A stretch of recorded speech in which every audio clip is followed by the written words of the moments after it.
नमस्कार दोस्तों, मैं रोहित प्रजापति आपका स्वागत करता हूं केआर क्लासेस में। तो दोस्तों, इस वीडियो में आपको एनसीईआरटी 9th क्लास की मैथ स्टार्ट कराने जा रहा हूं, जिसमें पहला चैप्टर है नंबर सिस्टम और इसे हिंदी में कहते हैं संख्या पद्धति। अब इसमें पहली बात आती है प्राकृतिक संख्या, मतलब नेचुरल नंबर्स किन्हें कहते हैं।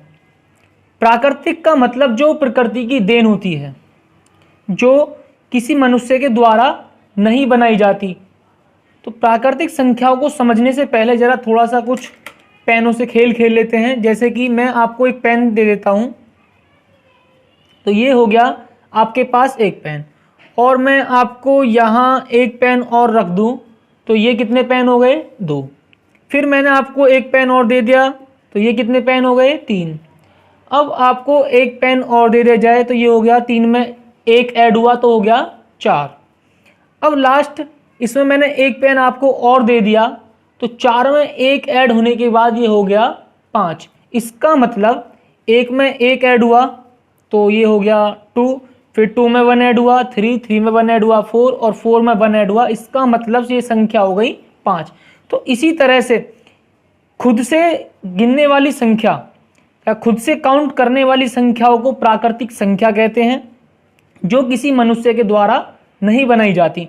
तो अब प्राकृतिक संख्या का मतलब तो पता चल गया कि प्राकृतिक संख्या कैसे बनी। अब बात आती है प्राकृतिक संख्या होती कौन कौन सी हैं।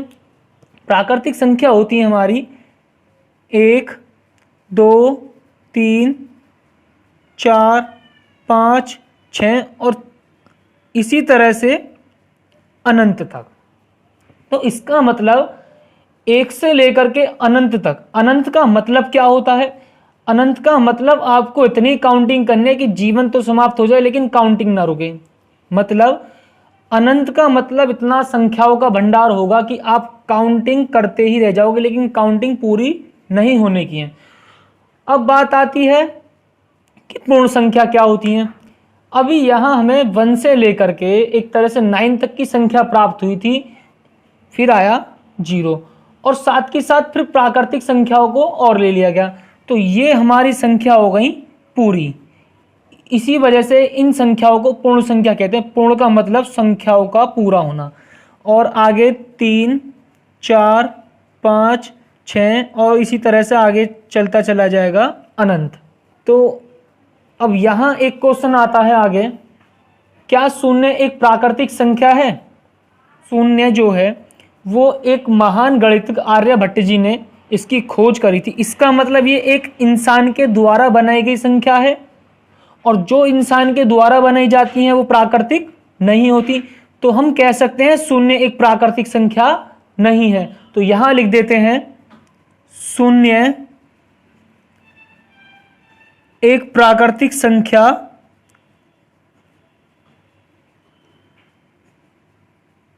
नहीं है।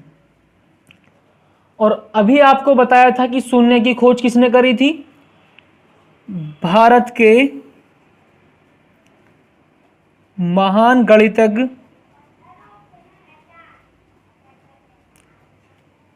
आर्यभट्ट जी ने।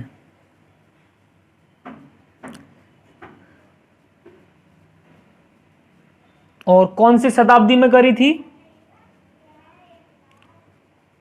5वीं शताब्दी में इसकी खोज हुई थी।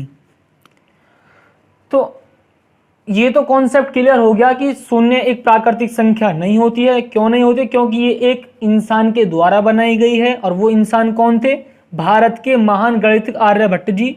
और किस शताब्दी में इन्होंने शून्य की खोज करी थी? 5वीं शताब्दी में इन्होंने शून्य की खोज करी थी। अब बात आती है आगे पूर्णांक। पूर्णांक होते क्या है? पूर्णांक को हम इंग्लिश में इंटीजर्स बोलते हैं।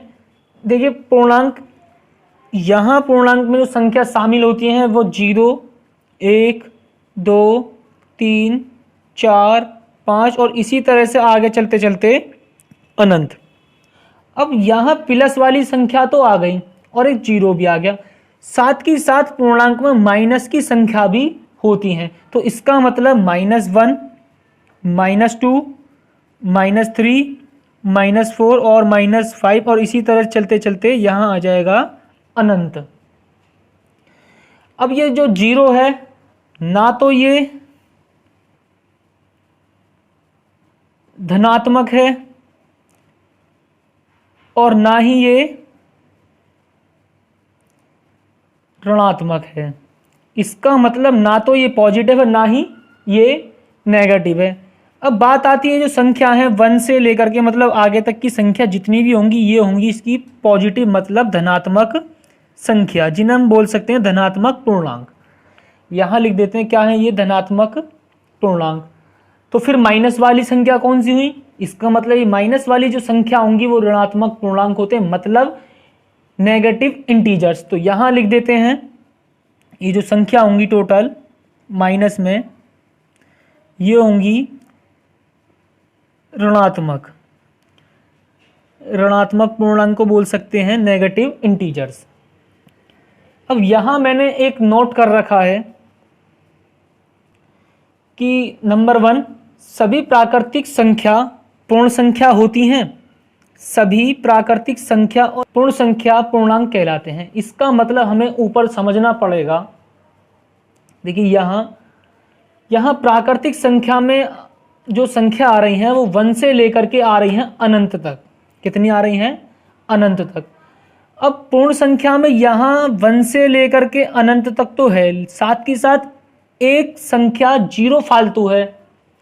इसका मतलब हम कह सकते हैं कि सभी प्राकृतिक संख्या पूर्णांक संख्या हो सकती हैं, क्योंकि चेक कर लो कि ये जो जितनी भी प्राकृतिक संख्या है 1 से लेकर के अनंत वो इसमें आ रही हैं। तो हम कह सकते हैं कि जो सभी प्राकृतिक संख्या हैं वो पूर्ण संख्या होती हैं। अब यदि आपसे पूछा जाए कि क्या सभी पूर्णांक प्राकृतिक संख्या हो सकते हैं? नहीं हो सकते, क्योंकि इसमें 0 नहीं आ रहा।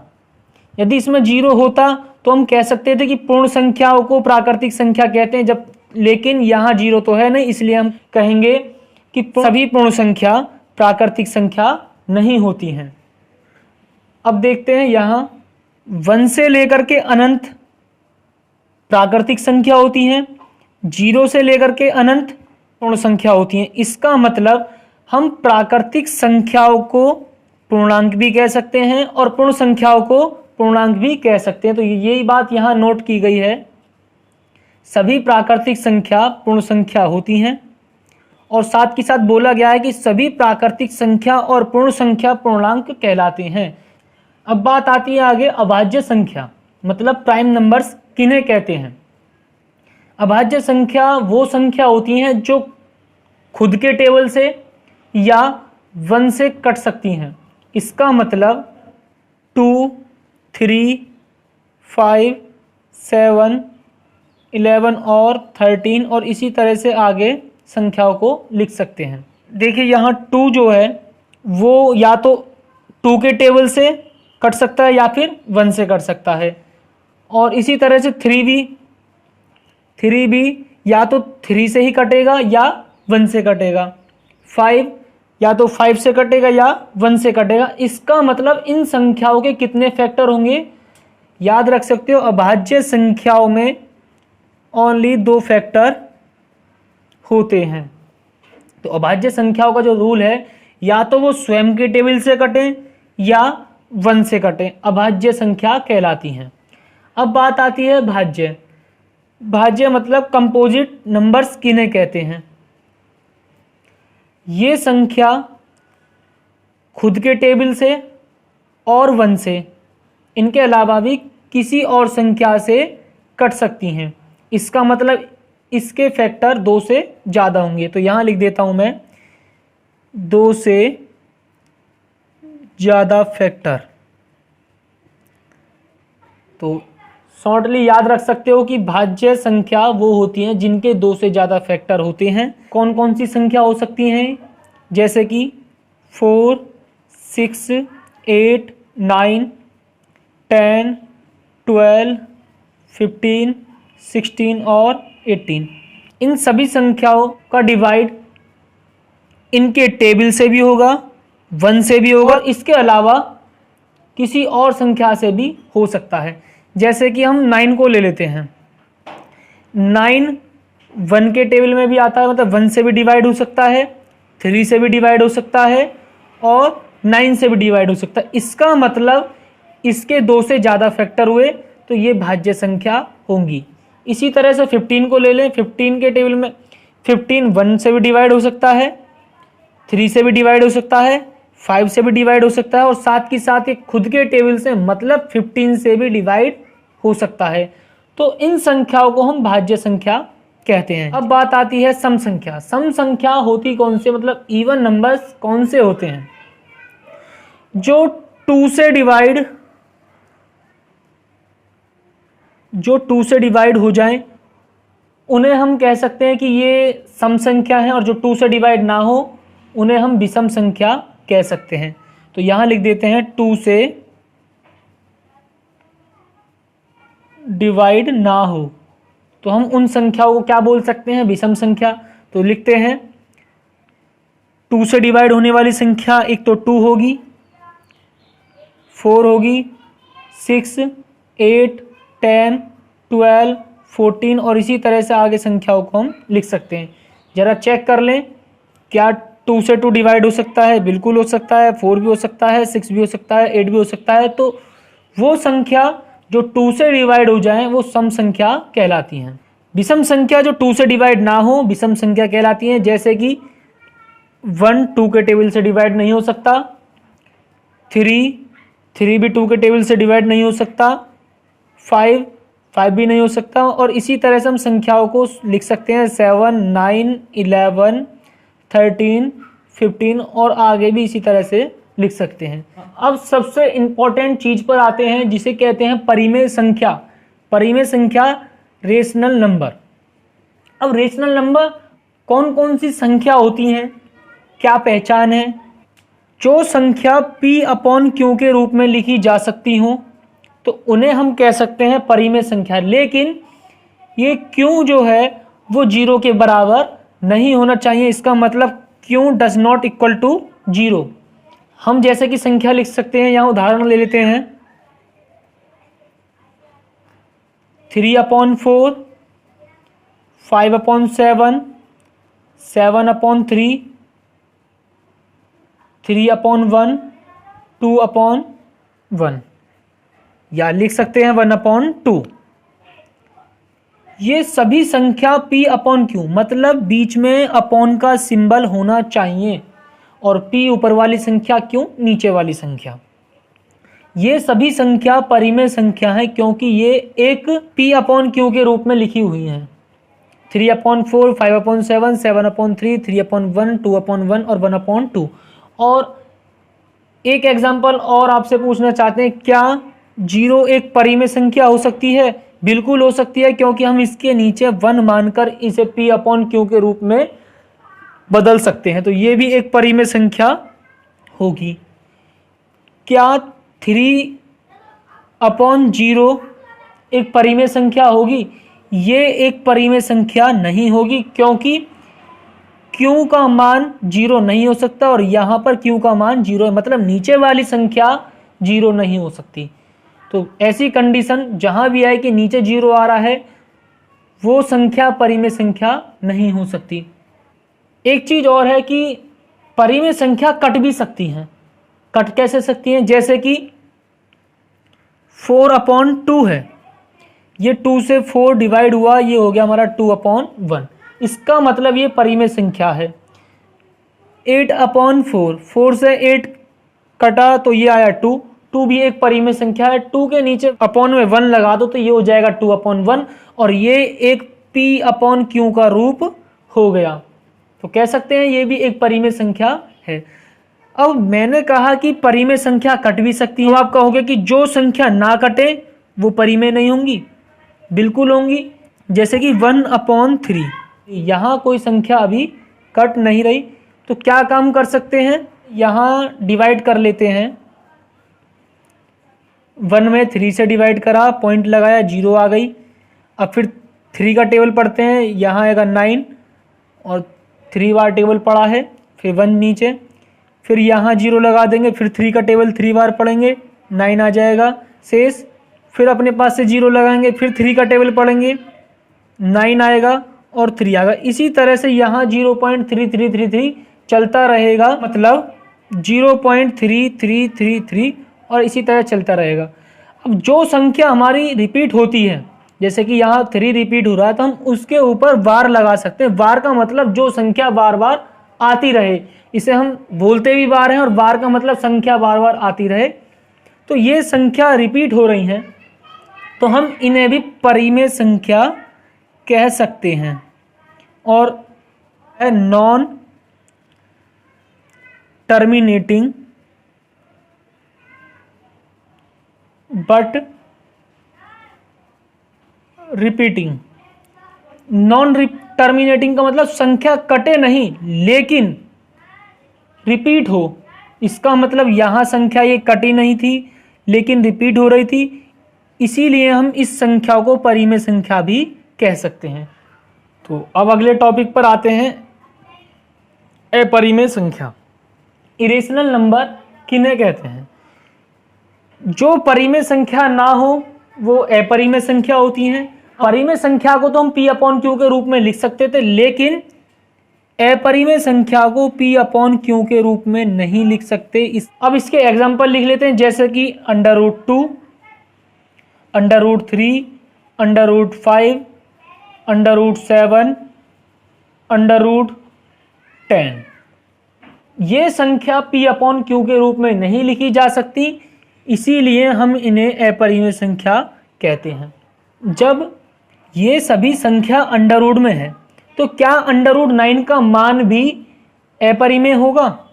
जी नहीं, क्योंकि इसका एलसीएम हो सकता है। मतलब √9 का मान 3 होता है और 3 के अपॉन में हम 1 लगा सकते हैं, और ये एक परिमेय संख्या होगी। इसका मतलब आंख बंद करके ये विश्वास नहीं करना कि जो संख्या अंडर में हो वो अपरिमेय होगी।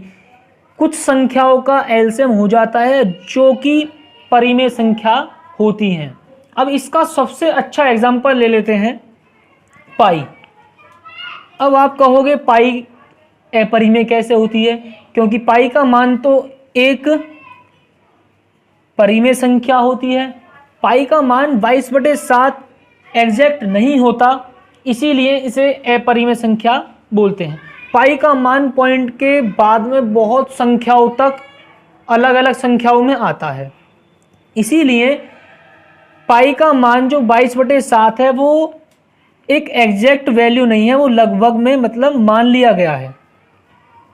इसीलिए पाई को हम अपरिमेय संख्या मानते हैं।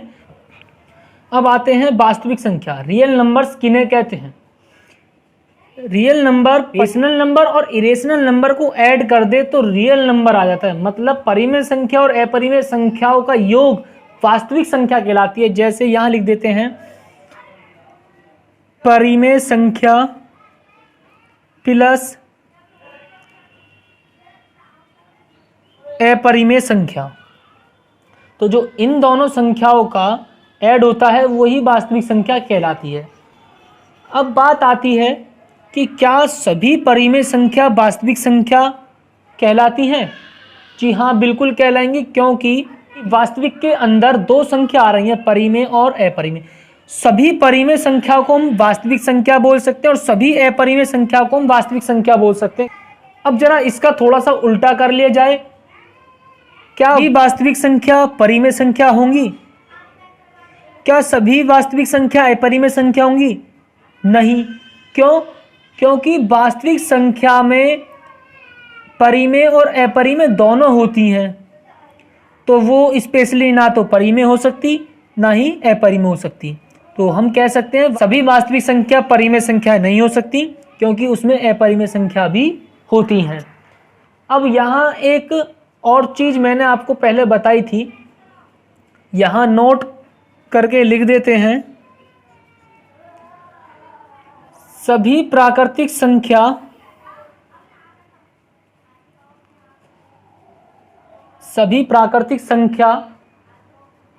क्या कहलाती हैं? सभी प्राकृतिक संख्याओं को हम पूर्ण संख्या बोल सकते हैं और सभी पूर्ण संख्याओं को हम पूर्णांक बोल सकते हैं।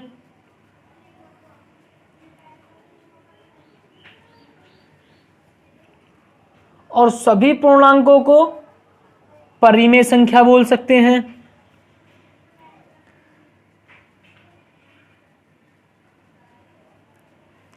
और सभी परिमेय संख्याओं को वास्तविक संख्या बोल सकते हैं।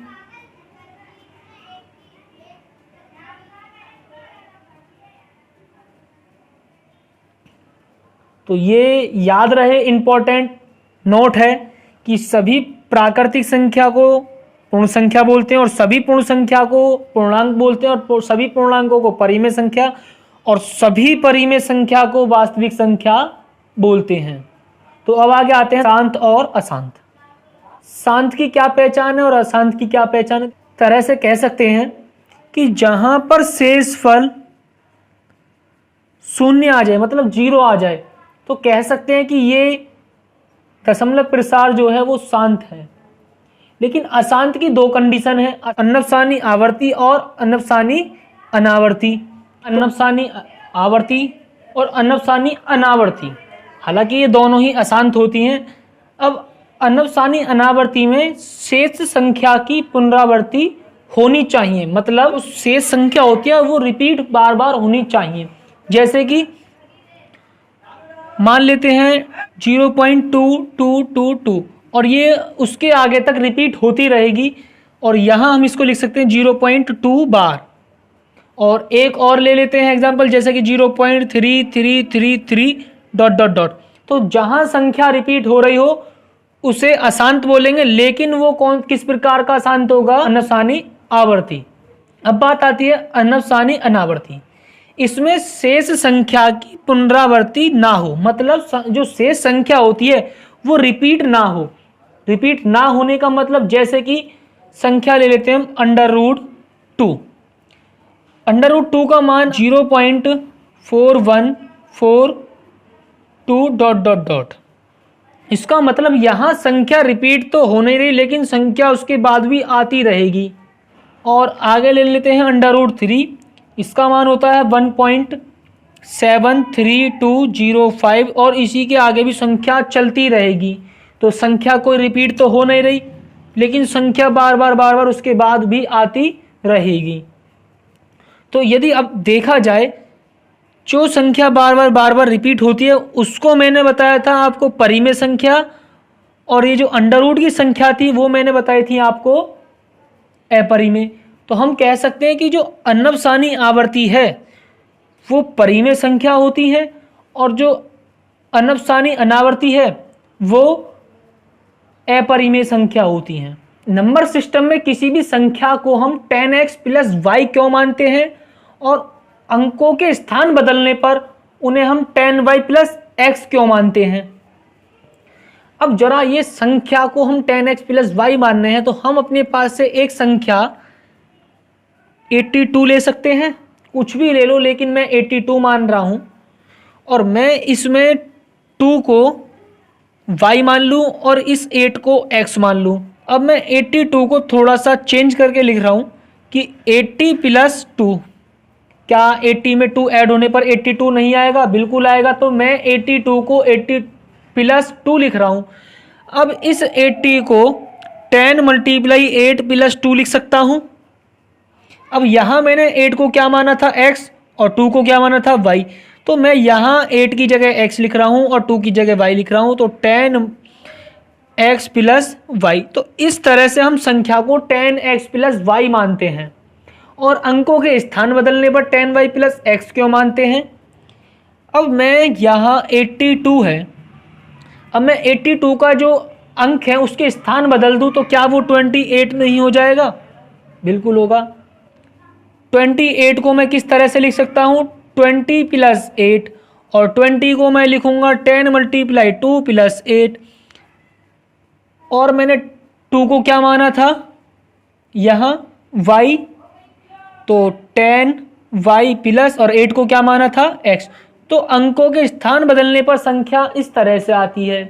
तो संख्या और अंकों के स्थान बदलने पर संख्या का डाउट आपको क्लियर हो गया होगा कि संख्या कैसे बनती हैं। अब बात आती है घातांक नियम। घातांक नियम मैंने कुछ लिखे हैं यहाँ पर, जैसे कि a⁻m इंटू, ये जो बिंदी का निशान लग रहा है इसे हम इंटू बोलते हैं। इंटू का मतलब होता है मल्टीप्लाई। तो a⁻m × a⁻n बराबर होता है a⁻m + n। इसका मतलब ये ए और ए ये संख्या तो सेम होंगी और जो घात है वो चेंज होगी। तो संख्याओं की जो घात होती हैं वो आपस में जुड़ जाती हैं। जैसे कि उसके ऊपर हम एक एग्जांपल ले लेते हैं, 2 की पावर 5 इंटू 2 की पावर 6। तो इसको मैं क्या लिख सकता हूँ, 2 लिखा और इसकी घात जोड़ दी, 5 और 6 क्या होगा 11। तो इस तरह से इसका मान आ जाएगा।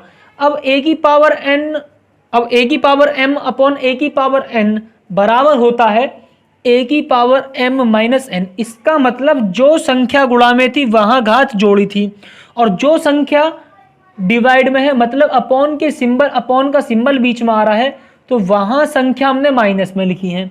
अब जरा संख्याओं को करके देखते हैं। यहां फिर मैं इसी एग्जांपल को लेता हूं, जैसे 2 की पावर 5 बटे 2 की पावर 6 लिया, तो ये क्या होगा, 2 की पावर 5 माइनस 6 होगा। और यहां लिख देते हैं 2 की पावर माइनस 1, क्योंकि 6 में से 5 जाने पर 1 होगा, बड़ी संख्या के साथ माइनस है इसलिए 1 माइनस। तो या तो यहां छोड़ सकते हो इसका आंसर, लेकिन 2 की पावर माइनस 1 है तो इसे लिख देते हैं हम 1/2। अब आती है बात तीसरे नंबर पर कि a की पावर m और उसकी घात है n। तो जब घात की घात होती है तो आपस में घातों की मल्टीप्लाई हो जाती है। इसका मतलब m की मल्टीप्लाई n में हमें करनी पड़ेगी। और इसका मैं एग्जांपल आपको दिखा देता हूं, जैसे कि 5 की पावर 6 और उसकी भी पावर है कितनी 2। तो यहां इसका मान होगा 5 की पावर 6 2 जा 12, तो 5 की पावर 12 होगी। और 5 की पावर 12 का मतलब 5 को 12 बार मल्टीप्लाई में लिखो और उसकी मल्टीप्लाई करके उसका आंसर आ जाएगा। अब बात आती है कि a की पावर m b की पावर m बराबर ए बी की मल्टीप्लाई आपस में हो जाएगी और जो m है वो एक बार घात में लिख जाएगा। जैसे कि इसका मतलब a और b दो अलग अलग संख्या है और उसकी घात सेम है, तो अलग अलग संख्याओं की यहाँ मल्टीप्लाई करनी है और घात जो है वो एक बार आएगा। तो यहाँ एक संख्या ले लेते हैं, 5 की पावर 2 मल्टीप्लाई 6 की पावर 2। तो अलग अलग संख्याओं की मल्टीप्लाई करनी है, 5 6 जा 30, मतलब 5 छंग 30 और उसकी घात हो जाएगी 2। और इसको आगे सॉल्व करना है तो कर लो, लेकिन सॉल्व करने पर लिखा जाएगा 30 की घात 2 है, इसलिए 30 मल्टीप्लाई 30 और 3 तिया 9 और 1 0 1 0, ये हो जाएगा 2 0। और इस तरह से आपका संख्या पद्धति नंबर सिस्टम का बेसिक कंप्लीट हो गया है। धन्यवाद इस वीडियो को देखने के लिए।